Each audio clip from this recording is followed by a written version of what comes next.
LC oscillatory circuit के अंदर हम लोगों को ये D square X by D T square plus omega square X is equal to zero, D square Q by D T square plus 1 L C Q is equal to zero, ये दोनों equation को जब हमने compare किया तो हमको angular frequency omega is equal to 1/√LC मिली और अपने को 2 pi F is equal to 1/√LC, तो F is equal to 1/2π√LC। एक बात आपको समझ में आनी चाहिए कि यहाँ पे जो चार्ज है वो चार्ज कैसे, चार्ज जो है वो चार्ज का इक्वेशन क्या है, QM cos omega T plus five. हाँ, जब मैं constant of this equation five को ढूंढता हूं तो फाइव मुझे क्या मिलता है, यहाँ पे जीरो मिलता है, तो मेरे पास Q इज इक्वल टू क्या आ गया, QM cos omega T. This is the equation of charge at time t। फिर करंट इन इंडक्टर, तो करंट का equation I is equal to dq by dt है। रियलिटी में देखने जाओ तो करंट का equation I is equal to minus dq by dt है। समझ में आ रहा है ना, क्योंकि कैपेसिटर के ऊपर चार्ज डिक्रीज हो रहा है और इंडक्टर के अंदर करंट बढ़ रहा है, तो यहाँ पे I is equal to dq by dt, तो मैंने q की वैल्यू रखी, डिफरेंशिएशन किया, तो मुझे यहाँ पे क्या मिला, I मिला। यहाँ पे चार्ज एंड करंट दोनों with respect to time continuously change हो रहे हैं। वो भी कैसे चेंज हो रहे हैं, साइनोसोइडली। साइनोसोइडली चेंज होने का मतलब क्या है, साइनोसोइडली चेंज होने का मतलब ये है कि यहाँ पे चार्ज के इक्वेशन में कोसाइन फंक्शन है, करंट के इक्वेशन में साइन फंक्शन है। इसका मतलब ये हुआ कि ये दोनों फंक्शंस जो पीरियोडिक प्रॉपर्टी रखते हैं, पीरियोडिक प्रॉपर्टी मतलब क्या कि इक्वल टाइम इंटरवल पे या तो वो अपनी पर्टिकुलर वैल्यूज का पर्टिकुलर टाइम इंटरवल के बाद रिपीटेशन करते हैं। क्या करते हैं, रिपीटेशन। उसके ऊपर से पता चलता है कि यहाँ पे चार्ज एंड करंट भी, चार्ज की वैल्यू और करंट की वैल्यू भी ऐसे क्या होगी, रिपीट होती जाएगी। यहाँ पे QM जो है वो मैक्सिमम चार्ज है और यहाँ पे भी QM ओमेगा, जिसको मैं IM भी बोल सकता हूँ।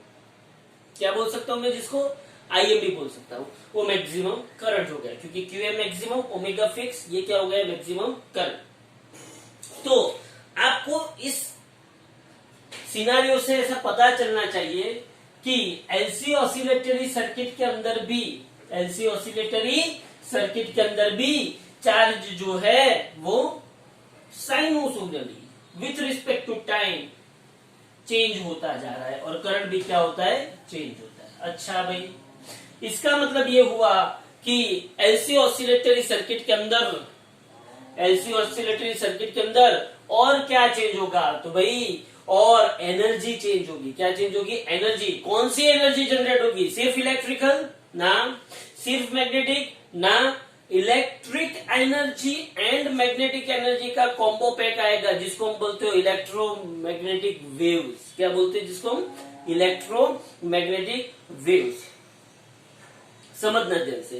तो ये जो एलसी ऑसिलेटरी सर्किट है उसका यूज कहाँ पे होता है, तो EM वेव्स को जनरेट करने के लिए, क्या करने के लिए, EM वेव्स को जनरेट करने के लिए, याद रखना।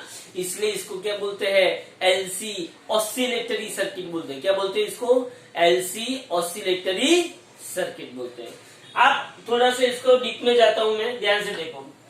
सपोज कि मेरे पास चार्ज का इक्वेशन क्या आया था, Q is equal to QM cos omega T. Omega मतलब 2 pi by T into T. क्या मैं ऐसा लिख सकता हूं, अगर मैं t इज इक्वल टू 0 ले लू तो Q इज इक्वल टू मेरे पास QM cos, ये 0 आएगा, cos 0 1 होगा, मतलब ये Q is equal to QM आया। अगर मैंने t इज इक्वल टू 0 लिया तो Q इज इक्वल टू क्या आया, QM। अगर मैंने t is equal to t by 8 लिया, समझना ध्यान से, अगर मैंने t is equal to T by 8 लिया तो Q is equal to QM cos, यहाँ पे आएगा 2 pi by T into T by 8। बोलो यहाँ पे क्या आएगा, Q is equal to QM cos, T cut 2 4 जा 8, cos pi by 4, cos pi by 4 आएगा। cos पाई बाई 4 कितना होता है, 1 by root 2। cos pi by 4 कितना होता है, 1 बाई रूट 2, तो यहाँ पे क्या आएगा, QM बाई रूट 2। अगर मैंने t इज इक्वल टू ये 0 1 t बाई 8, फिर मैंने t इज इक्वल टू क्या लिया, 2t/8। अगर मैं t is equal to 2t/8 लेता हूं तो मेरे पास q is equal to qm cos 2π/t into 2t/8। बोलो क्या होगा, q is equal to qm cos T का 2 to the 4, तो ये cos π/2। बोलो आया कि नहीं आया। अब cos π/2 क्या होता है भैया, तो cos π/2 क्या होता है, 0 होता है। तो q इज इक्वल टू क्या होगा, समझ में आ रहा है मैं जो बोल रहा हूं वो।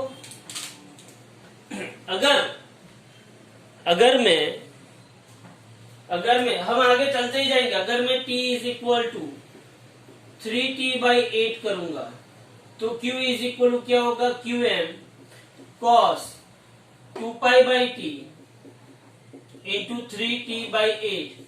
टी का 2 4 8 3π/4 cos 3π/4 क्या आएगा, वापिस π माइनस π/4, π माइनस π/4 मतलब second quadrant, cos second quadrant minus होता है तो -1/√2 मतलब कि -qm/√2। अगर आप इसको यानी 8 पार्ट में डिवाइड किया, अगर आप इसको कितने पार्ट में डिवाइड करते हो, 4 पार्ट में। कितने, ये ऐसा चलता है 8 पार्ट में डिवाइड किया तो 1t/8 2t/8 3t/8 ऐसे 8 पोर्शन आपको मिलेंगे। अगर आप इसको 4 पार्ट में डिवाइड करते हो, 4 पार्ट्स, मतलब आप टाइम पीरियड के कितने पार्टीशन करते हो, 4 पार्टीशन करते हो, तो क्या होगा वो भी देखते हैं। चलो अगर मैंने यहाँ पे t इज इक्वल टू 0 पे q is equal to qm मिला, t is equal to t/4 ले लो तो q is equal to qm cos 2π/t into t/4 क्या होगा, q is equal to qm cos π/2 मतलब कि चार्ज क्या हो जाएगा, 0।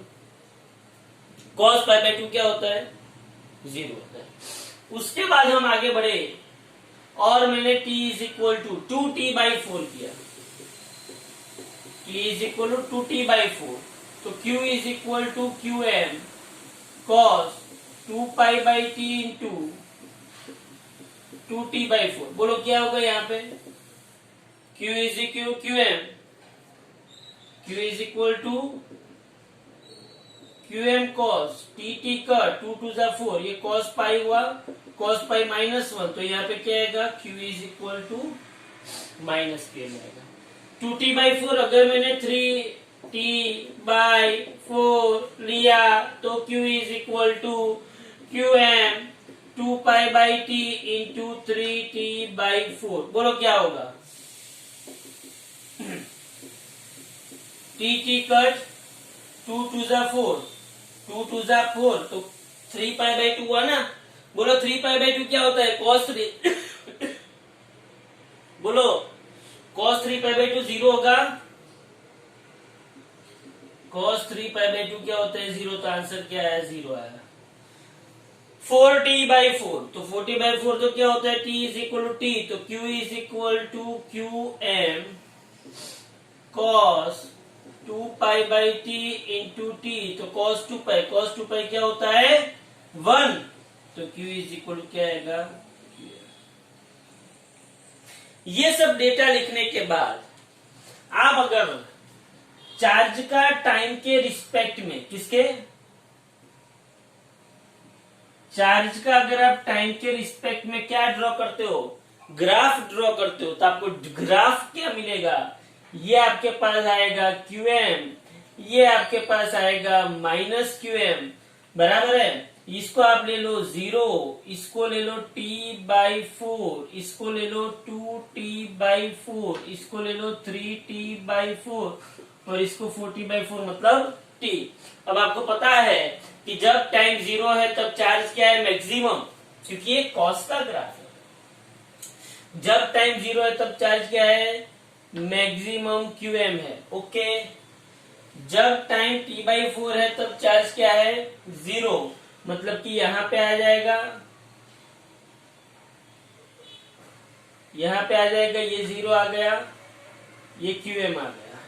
फिर जब चार्ज 2t/4 है तब, जब टाइम 2t/4 है तब चार्ज क्या है, -qm, फिर -qm आ गया। जब 3t/4 है तब चार्ज क्या है, 0 और जब टाइम टी है, तब चार्ज क्या हुआ, वापिस क्यूएम हुआ। तो जब आप इसका ग्राफ प्लॉट करोगे, हाँ, तो आपको अच्छी तरीके से पता ही देगा। ये आपको समझ में, ये किसका ग्राफ हुआ, कॉस का ग्राफ हुआ कि नहीं हुआ भाई? हाँ, ये किसका ग्राफ हुआ, कॉस का ही ग्राफ है, कोई टेंशन नहीं है यहाँ पे। ये आ गया।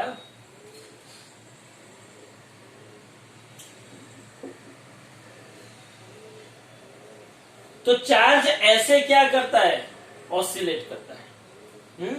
मतलब ऐसे ऑसिलेट नहीं करता है, चार्ज की वैल्यू ऐसे चेंज होती है। सिमिलरली आप ऐसा ही किसके बारे में लिख सकते हो, बोलो भाई, सिमिलरली आप ऐसा किसके बारे में लिख सकते हो, करंट के बारे में लिख सकते हो। करंट का इक्वेशन क्या है, करंट का इक्वेशन क्या है, जैसे चार्ज का इक्वेशन मिला वैसे करंट का इक्वेशन मैंने आपको बताया, I is equal to minus D Q by D T minus D by D T. बोलो क्यू क्या है, Q M cos omega T. Q क्या है, Q M cos omega T. तो माइनस क्यू एम बाहर, कॉस का एक differentiation क्या होता है, माइनस साइन, तो minus sine omega T into omega, तो मुझे आई मिला Q M omega sine omega T. अब आप खुद समझदार हो, आपको पता भी है, आपको पता भी है, क्या करोगे, टी इज इक्वल टू 0 रखोगे तो साइन 0 हो जाएगा।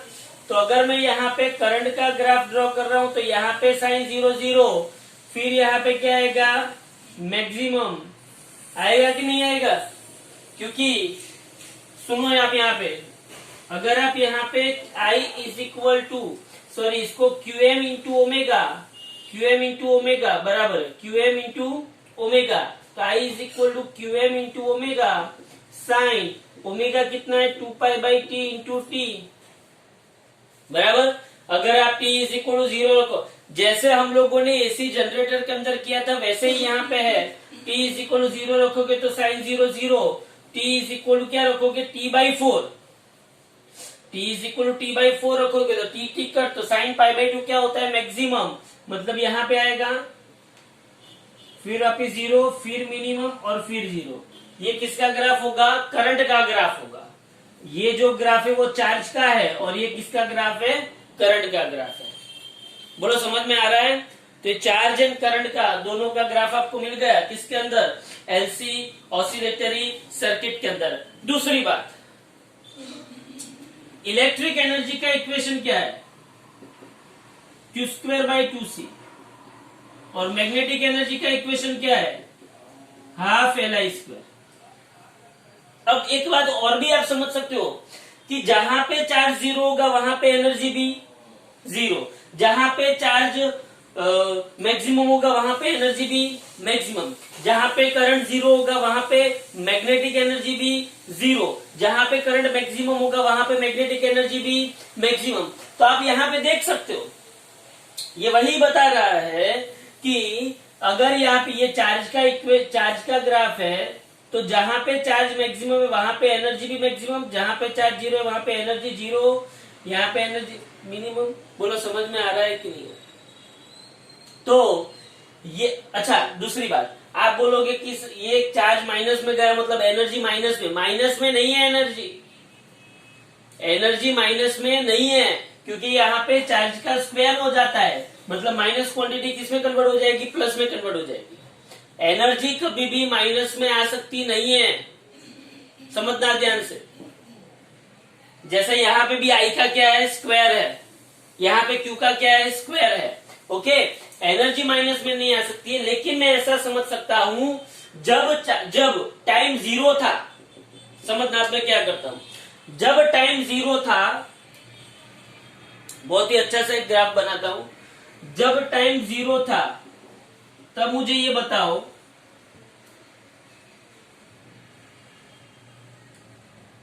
जब टाइम 0 था तब electrical energy and magnetic energy, ध्यान से समझना, जब टाइम 0 था तब इलेक्ट्रिकल एनर्जी क्या हो सकती है और मैग्नेटिक एनर्जी क्या हो सकती है। जब टाइम 0 था तब इलेक्ट्रिक एनर्जी मैक्सिमम, जब टाइम 0 था तब इलेक्ट्रिक एनर्जी मैक्सिमम और मैग्नेटिक एनर्जी 0, मतलब कि इलेक्ट्रिक एनर्जी मैक्सिमम मैक्सिमम और यहाँ पे मैग्नेटिक एनर्जी क्या थी, 0 थी। बोलो समझ में आ रहा है? ओके।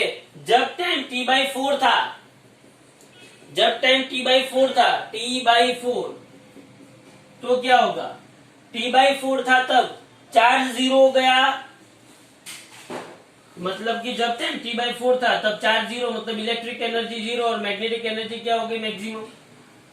जब टाइम 2T/4 था, जब टाइम 2T/4 था तब वापिस इलेक्ट्रिक एनर्जी मैक्सिमम हो गई और मैग्नेटिक एनर्जी क्या हो गई, 0 हो गई। 2T/4 पे वापिस इलेक्ट्रिक एनर्जी मैक्सिमम और मैग्नेटिक एनर्जी 0। ऐसे बोलो चलता रहेगा कि नहीं चलता रहेगा? मतलब कि इक्वल इंटरवल पे दोनों एनर्जी क्या हो सकती है, minimum maximum, minimum maximum change हो सकती है, मतलब कि 0 और मैक्सिमम के बीच में चेंज हो सकती है। याद रखना यहाँ पे कहीं पे भी आपको माइनस लिखना नहीं है। क्यों नहीं लिखना है माइनस? माइनस क्यों नहीं लिखना है? क्योंकि ये एनर्जी कभी भी नेगेटिव में आ सकती नहीं है। ओके, तो ये सब जो बातें थी वो किसके लिए थे, एलसी ऑसिलेटरी सर्किट के लिए। ये उसका दूसरा वीडियो है, देखो यहाँ पे। चलो ये हो गया। उसके बाद हम आगे बढ़ते हैं कहानी करते हैं ट्रांसफॉर्मर की। और ट्रांसफॉर्मर की कहानी करने से पहले हम थोड़ी और भी बातें करेंगे। देखो यहाँ पे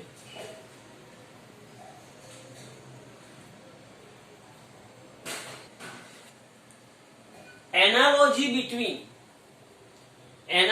between force SHM and LCR circuit. Analogy between force SHM and driven LCR circuit, बहुत ही अच्छी थियरी। एनालॉजी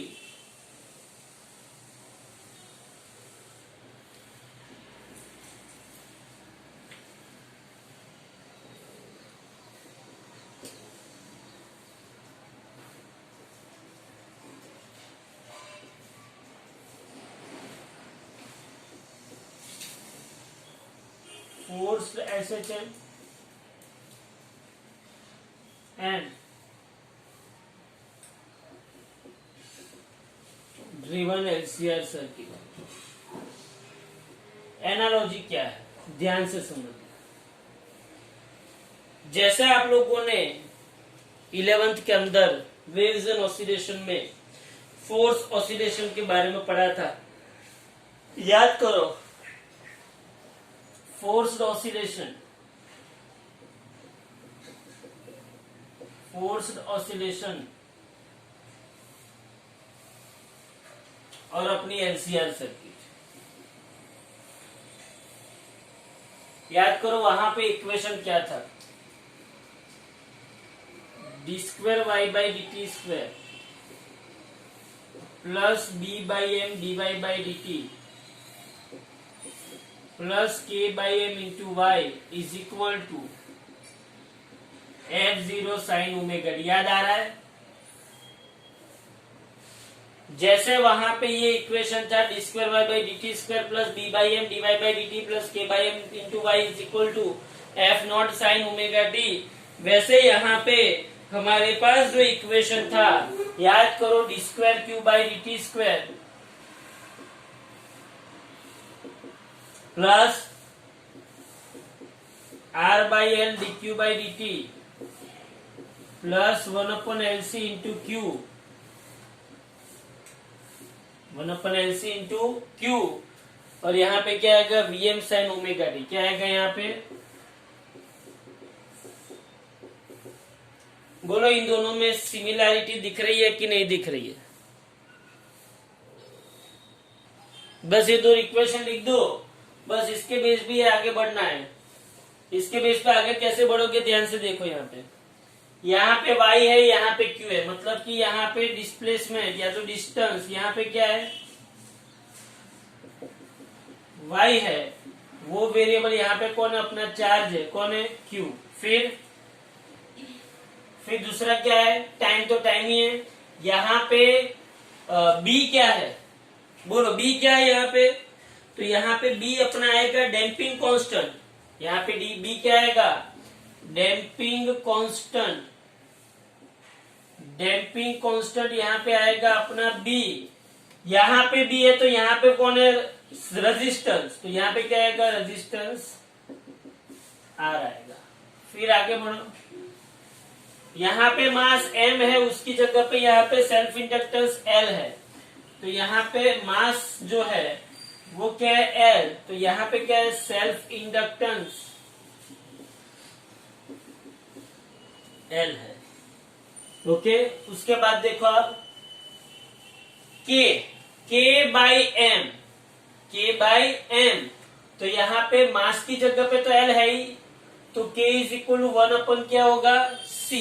K मतलब यहाँ पे फोर्स कांस्टेंट K था, यहाँ पे फोर्स कांस्टेंट क्या था, K, और यहाँ पे K की जगह पे क्या है, inverse of capacitance, inverse of capacitance क्या होगा, 1/C। चलो भाई, फिर यहाँ पे F0 साइन ओमेगा टी था, जो यहाँ पे क्या है, Vm साइन ओमेगा टी, तो यहाँ पे जो है वो ड्राइविंग फ्रीक्वेंसी, तो वो दोनों में सेम ही है, बराबर। नेचुरल फ्रीक्वेंसी भी दोनों में क्या है, सेम है, उसका कोई टेंशन नहीं है। यहाँ पे amplitude of driving force, amplitude of driving force यहाँ पे क्या था, F0 था, यहाँ पे एम्पलीट्यूड ऑफ ड्राइविंग वोल्टेज यहाँ पे क्या होता है, Vm होता है। दूसरी बात, यहाँ पे एंगुलर फ्रीक्वेंसी, यहाँ पे angular frequency omega is equal to क्या होता था, √k/m होता था। क्या होता था, omega is equal to √k/m, जबकि यहाँ पे ये k/m है ना, उसको हम ओमेगा स्क्वायर लिखते थे, तो यहाँ पे क्या होगा, यहाँ पे angular frequency omega is equal to क्या होता है, 1/√LC होता है। चलो इतना पता चला।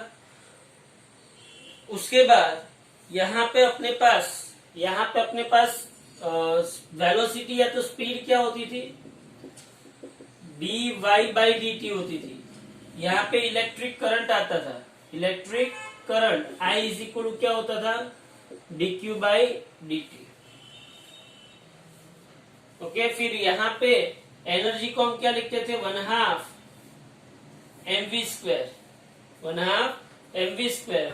यहाँ पे हम क्या लिख सकते हैं, यहाँ पे हम ये 1/2 mv² है, हाँ, यहाँ पे दो प्रकार की एनर्जी आएगी, q²/c, और यहाँ पे क्या आएगा, 1/2 Li²। यहाँ पे भी दो प्रकार की एनर्जी थी, याद करो, 1/2 kx² भी था कि नहीं था। ओके, तो ये एक एनालॉजी है कि हम लोगों ने जो आगे फोर्स ऑसिलेशन सिस्टम देखी थी, वही यहाँ पे LCR वोल्टेज ड्रिवन सिस्टम है। ये एक एनालॉजी है, शायद 2 मार्क में ये आ सकता है, इसलिए कभी इसको निग्लेक्ट मत करना, बराबर। ये 2 मार्क में आ सकता है। अब हमारे पास सिर्फ एक ही थियरी बाकी बचे ट्रांसफॉर्मर और LCR रेजोनेंस। ये 2 थियरी करने के बाद हम ये चैप्टर की आराम से पूर्णाहुति कर सकते हैं। ओके।